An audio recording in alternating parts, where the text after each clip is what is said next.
Okay. Good afternoon. We've heard some of rich experiences of my co-panelists here, and what I would want to share in the next 10 minutes is something which is a different perspective on learning strategies. We talk about building a strategy, executing a strategy, putting the nuts and bolts in place. What I'm going to share now is how at Eli Lilly and Company we have some real life examples of putting these strategies into action. And the theme that I'm going to touch upon this evening is the element of risk. How do we take risk with talent? Does learning involve an inherent risk? Does managing talent involve an inherent risk?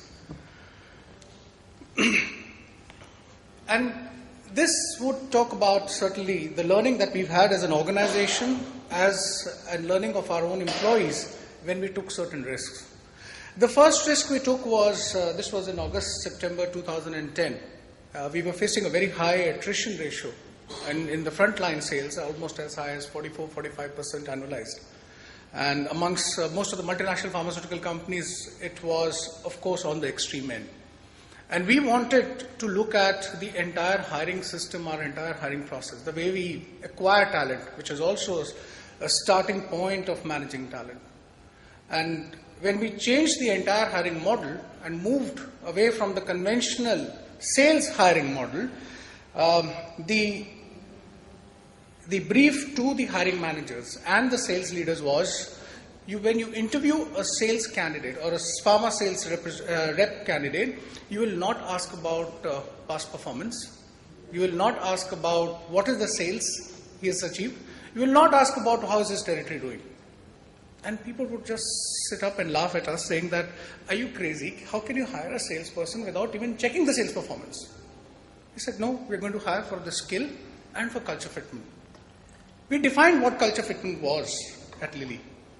We drew a profile on basis of a research that this is what we think that this person is culturally fit to work at Eli Lilly.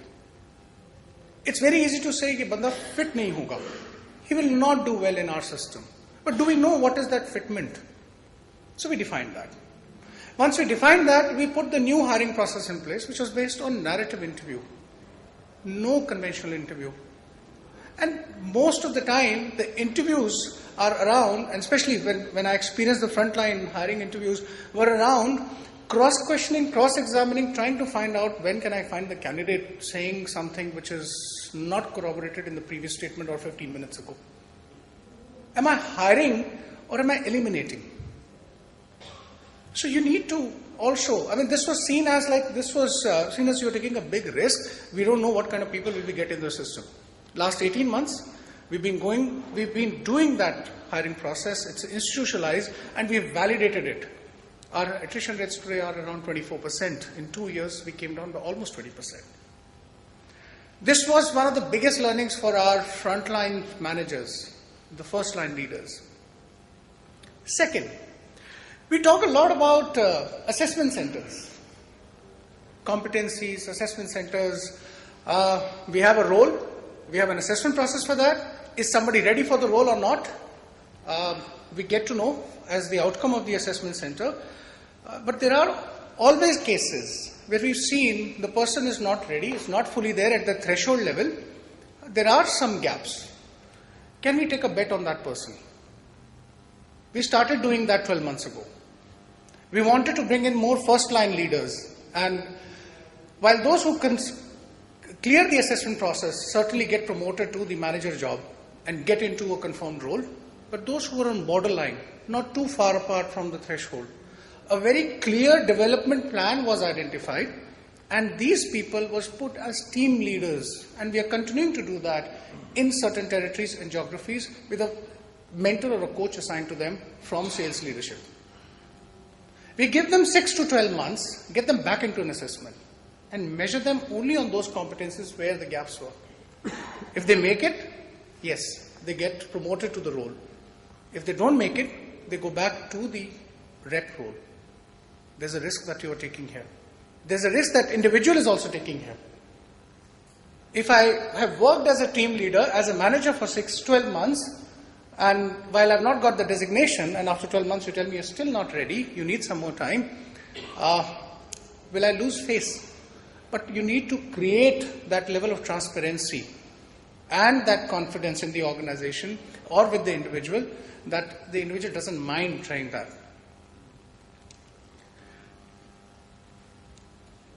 Okay. Career paths. Our HR fraternity, I think, loves talking about career paths, and a lot of the organization have done some excellent work in the area of defining career paths.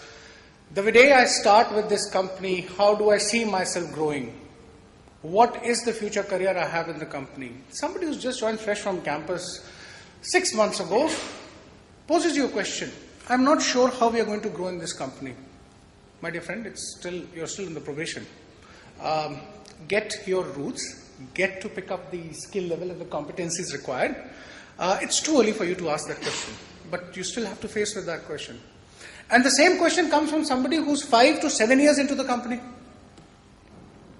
Now, this sets you thinking, am I, as an organization, as an employer, able to show some kind of direction to my colleagues in the organization? How can I steer my career? Most of the discussions that hover around in our organization are around, I see myself growing only if I get a man management job. And that phrase is just overused. Man management job.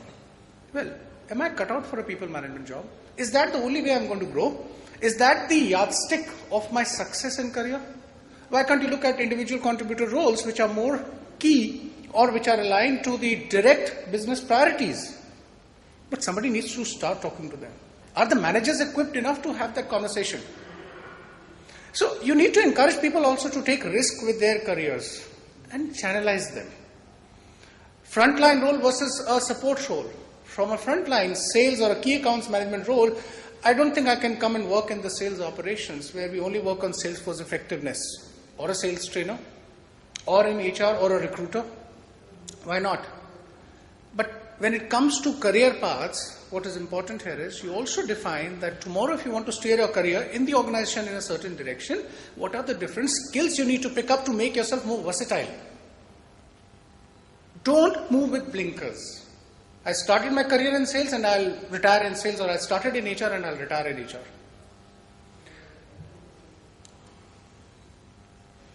Short-term learning opportunities versus short-term business impact. We run these short-term assignments at Lilly where we pull out people, high-performing people from high-performing territories for 3 months. We capture their career scenarios, their career aspirations once a year. And in that, on basis of that, depending on what is the aspiration, I work in a certain function, I think that function is good and I want to build that skill, but I don't know whether I should take that risk or not. Can I go and work there for a short assignment? In my role, I can't do a project. Okay, if I do a project sitting in my role as I want to be a product manager, I don't want to be in sales, I want to get into brand management. But in my role, if I'm going to do a brand management project, how much will that learning be? How much will the pressure or the juggling between priorities? Should I do my sales numbers or should I deliver on the project? With all good intentions and noble intentions we may have, very few cases are successful. We pull them out full time out of that role into a new function that they aspire to get into. Put them there for 3 to 6 months. Try them out. Business may come back and say that yes, it has a short-term impact on my business, and if a salesperson in pharma gets out of the territory for 3 months or 6 months, the doctors will just forget us. They will stop writing because the competition is also trying to get into the doctor's chamber and promote their product. But I think our organization has been courageous enough to support this, to try this out, and create those opportunities for our people. People are making well-informed choices. I thought that function is something I would be excited to make my career in. I went there, I worked there for 3 to 6 months, I've seen it. Now I make a decision whether I would want to steer my career into that direction or I'm much better off in my core competence area.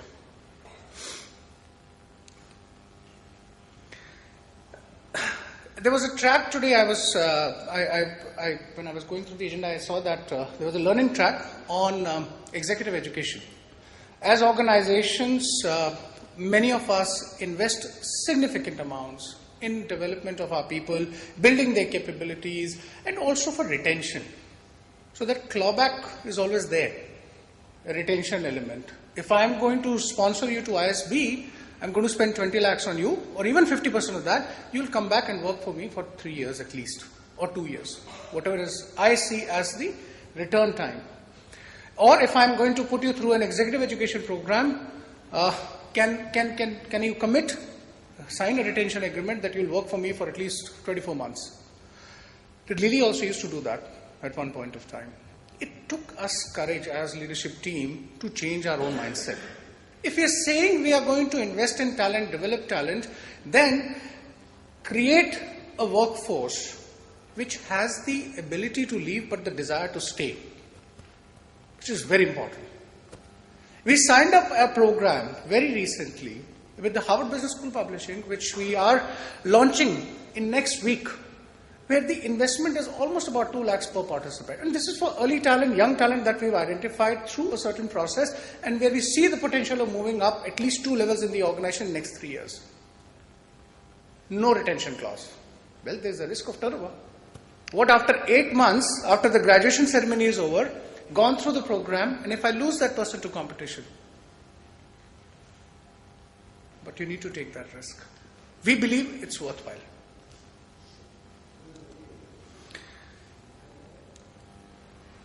It's easy to take risk at the front line, junior level, mid-management. How many of us as organizations have the courage to take risk at the top? We've done that. We were to appoint our government affairs head of corporate affairs, who could work on public health policy, advocacy. Well, we never had a role like this, which was a separate leadership team job in Eli Lilly, India. The choice was, of course, go out, launch an executive search, and Lilly works with some of the top firms in the world, and do that. We decided not to do that, and we wanted to take risks with some of our talent in the leadership team level. And what we did was, we said, we are going to look at people who have the potential, and even if they don't have the relevant work experience. We moved a marketing director as the government affairs director. 1 year into the job, and he's settled in well, and the way the function is shaping up, we have no reasons to complain. It gives us that confidence. We moved our CFO recently as an alliance director. And so alliances also is one of the key priorities that we have. So risk taking is not only at the junior level or the front level. It has to be across the organization, and you display that.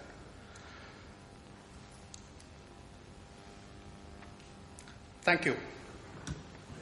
That was very thoughtful. I want to ask you a question. You know, Samir, there is a lot of work you talked about assessment centers.